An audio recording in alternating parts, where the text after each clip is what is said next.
Hello friends, and thank you so much for clicking on this video. I really hope you'll consider subscribing to my channel.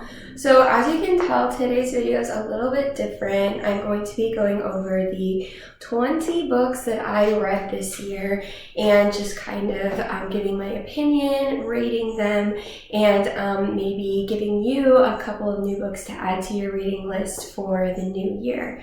I have basically two main categories this year, personal development and finance. There are a couple of other types of books sprinkled in, but those are the two main categories of the year. So the very first book that I read was The Power of Now by Eckhart Tolle. 10/10 recommend this book. It was a really good book. That's something that I'm still working on, I guess. It's just trying to be more present.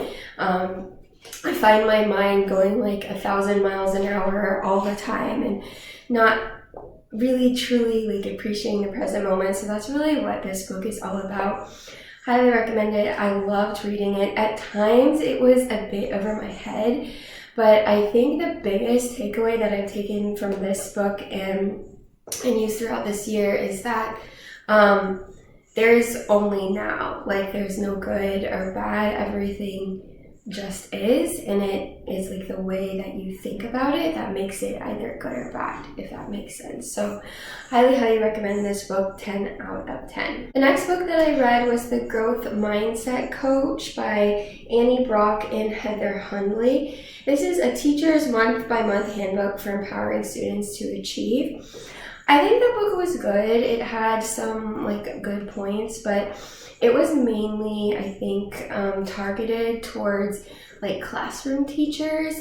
So it wasn't a ton of like actionable things that I could take from it. So for that reason, I give it like a 3 out of 10. But if you are a classroom teacher, I think this book would be great because it comes with a lot of like activities that you can do with your class, and like it says, it goes month by month and gives you a theme for the month, different activities. So yeah, that was book number 2. Book number 3 is Set for Life by Scott Trench. I did really enjoy this book.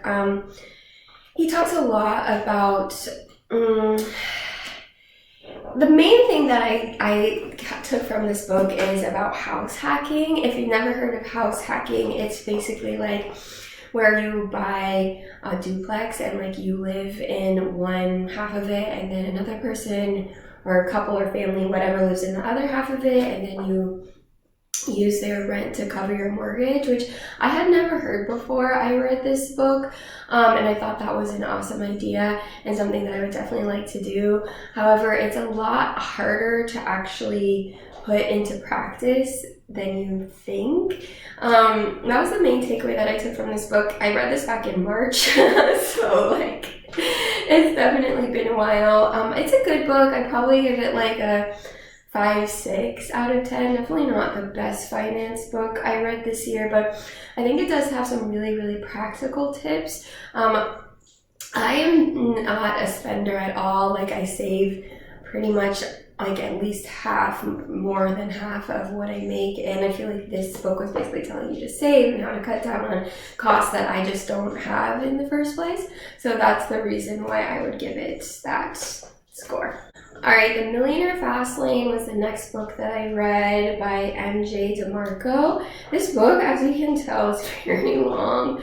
And I'm trying to think back now, and I honestly don't even remember any takeaways from this book, which means it couldn't have been too impactful, right? Even though it is long and the print is tiny, I remember that he was very sarcastic, like it's written in a very sarcastic tone, and yeah, I mean, I like I said, at the time I enjoyed it, but thinking back now, I can't think of any great points that I would take from it. So maybe like a 4 out of 10, especially because it's so long and it's like I can't even remember anything from it. Maybe that's on me though, so I don't know. That was book number 4. Book number 5 is Daring Greatly by Brene Brown. I really enjoyed this book. I think the biggest takeaways that I took from it were just the power of being vulnerable. And that's definitely not something that comes easy for me. She also talks a lot about shame and guilt, and she has a lot of actually really good parenting tips in here as well, as weird as that sounds. Not that I'm trampling on being a parent, but I just wanted to throw that out there. But really, really good book. Also like a very easy read, and just great if you're looking to deepen your connection with others. So I'd probably give this like a 7 out of 10. Book number 6 is Think and Grow Rich by Napoleon Hill. This is one of the most famous like finance books of all times.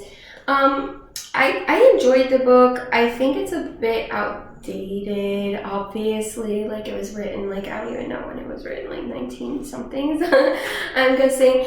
But I think the whole premise of this book, and a lot of the finance books, not a lot, but a couple of the finance books that I read this year, is basically like, if you don't truly believe that you can accomplish your goals, then it's not going to happen, right? So I liked it though. I would probably give it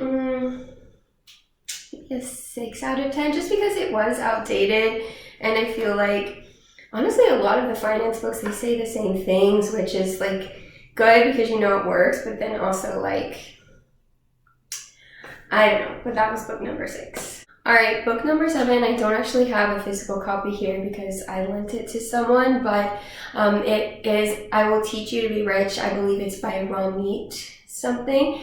This was my favorite finance book of the whole year, 10 out of 10. And the reason why I like this book so much is because he gives you clear steps to follow. This book helped me open a credit card. This book helped me start investing and saving for retirement and build my spending plan. And I really think it's great, especially for millennials like me. Yes, I'm a millennial. But I love this book. This book was definitely my favorite book of the whole year, just because it is so helpful. Highly, highly recommend. I Will Teach You to Be Rich, 10 out of 10. Book number 8 was Why Didn't They Teach Me This in School by Carey. Siegel, not exactly sure. I didn't really enjoy this book. I felt like, especially because I read it right after I Will Teach You to Be Rich, it was very like dumbed down. Like you can see like each of the book pages is just like a principle, and like it's very like, it's not as detailed, right? It's just kind of like some general things and things that I had already learned in the previous book. So wasn't really worth it for me. I'd probably give it like a 2 out of 10. The next book I read was called The Simple Path to Wealth. I don't have a physical copy because I read it online. I enjoyed this book because it talks a lot about investing. The I Will Teach You to Be Rich, it does talk about investing, but it talks more about like more personal finance, I guess. Like I said, like credit, and I didn't know anything about credit before I read that book, don't tell anyone. So credit and buying a house and buying a car and your spending plan and blah, blah, blah. But this is all about investing, and I thought it was very, very helpful. I feel like he explains it in a very easy to understand way. I've tried to read a couple investing books before, and they're just like, it's very complicated. Okay, it's very complicated. So I really enjoyed this book. I'd probably give it like an 8 out of 10. The next book I read was called How to Do the Work. This is like a personal development book. I don't have it here again because I read it online. I appreciated this book. I don't think that I maybe did the homework that she assigned, and that's why maybe it just didn't resonate as much with me. I feel like this book would be great if you were like going through a really hard time or trying to overcome some like trauma, but like for me, I wasn't really, so I feel like I didn't give it that full go at it, if you know what I mean. But I think it would be really great if that's something that you are looking for. So for me, I'd probably give it like a 5 out of 10. The next book I read, and I've lost count, is The Universe Has Your Back Transform Fear into Faith by Gabrielle Bernstein. I did enjoy this book. It's a little out there, if you know what I mean, like very spiritual, I guess, but I did really enjoy it. She talks a lot about how you have to take risks, you have to take chances. Again, you have to believe that you can accomplish your goals, and if you do, then the universe has your back. It will all come to you. And she has a couple of like mantras in here, like that I like to use. The one that comes to mind is "I'm fully loved and supported." So I did really enjoy this book, and I was reading it like right before I moved. So I think it was a good, kind of like I'm taking a leap of faith, the universe has your back kind of thing. So I would give it like a 7.5 out of 10. The next book is Declutter Your Mind by S.J. Scott and Barry Davenport. Honestly, I didn't really enjoy this book. Again, I just felt like it didn't have anything that I hadn't already gotten elsewhere. If you've never read like a personal development book, this would be a good place to start.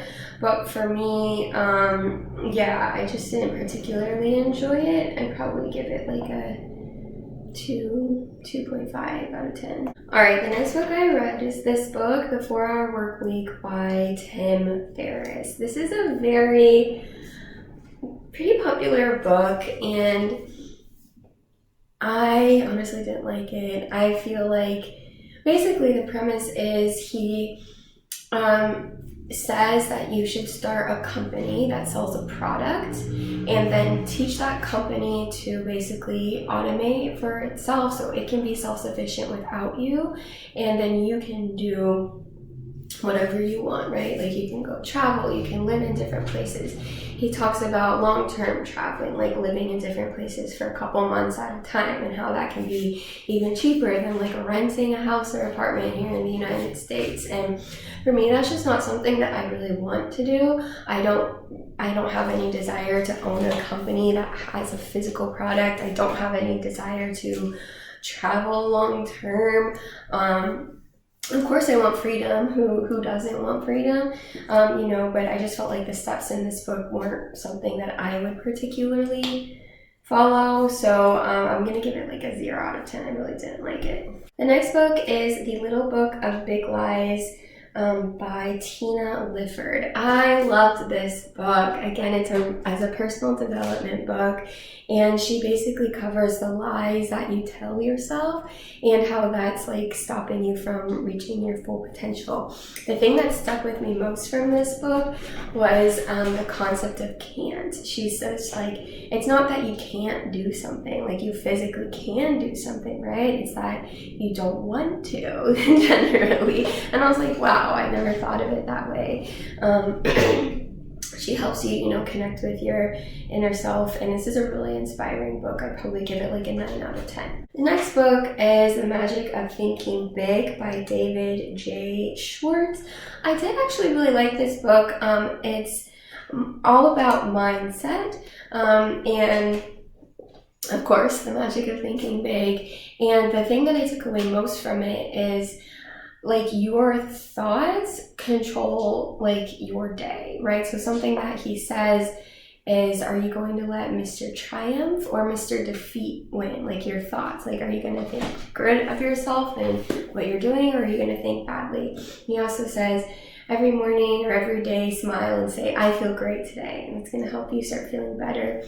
This book, I think, really, really helps me with that mind shift, because like, I think it's only normal to get just caught up in your thoughts, right? And just like, oh, I don't want to do this, or like looking on the bad side of things. But that's really only hurting yourself, right? You are the one that has to experience that bad day. And this book really helped me like kind of make that shift. Obviously, I'm not perfect, but it really helped a lot. I would give it like an 8.5 out of 10. The next book I read was The Body Keeps the Score. This is a book about trauma. So it was very interesting. He talked a lot about different like therapies that I had never heard before, and just different ways of working through trauma and, you know, the reasons that people act the way they do after going through trauma. So it was definitely a very interesting read. It is kind of dense and long.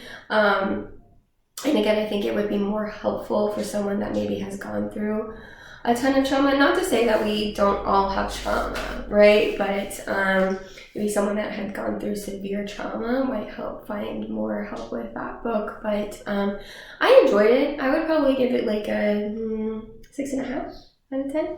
Next, we have The Fearless Money Mindset by Arian Simone. I mean, I did like this book. It's more about money mindset.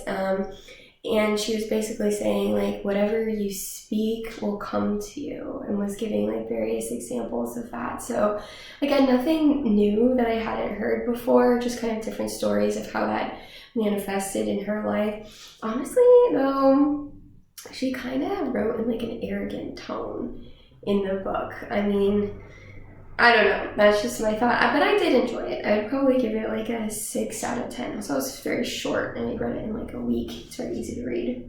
Next book I read was Never Split the Difference by Voss. I did enjoy this book. I think my biggest, not complaint, but like, he talks about like negotiation, right? And I think it'd be super helpful in like business deals. He talks a lot about mirroring. He talks about the power of silence, the power of no. And I think the biggest thing for me is just trying to apply them in my everyday life, I guess. So I really liked what he taught, but I'm not exactly sure how to apply it, if that makes sense. But it was a good book. I'd probably give it like a 7 out of 10. And the last book I read this year is called Radical Acceptance by Andrea Miller. Fun fact, I actually got this book out of like one of those not a public library, but I don't know if you guys have them here, but they have there where you live. But here they have, like, just on my street, there's like a little thing, and it's like a little library, and it says take a book, leave a book. So I got this from there. So this is about relationships and radically accepting your partner and yourself.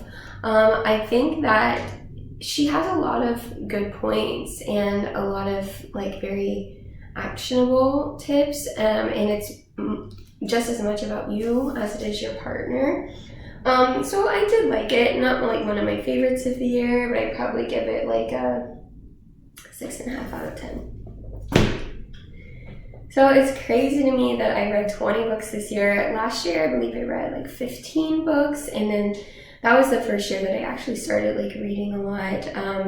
Last year, my goal was to read 15 minutes a day. This year, my goal is to read 20 minutes a day. Obviously, I'm not perfect. I didn't do it every single day, but I feel like I learned a lot, and it's really good for me. If you aren't an avid reader, I would suggest just starting. It's been really beneficial.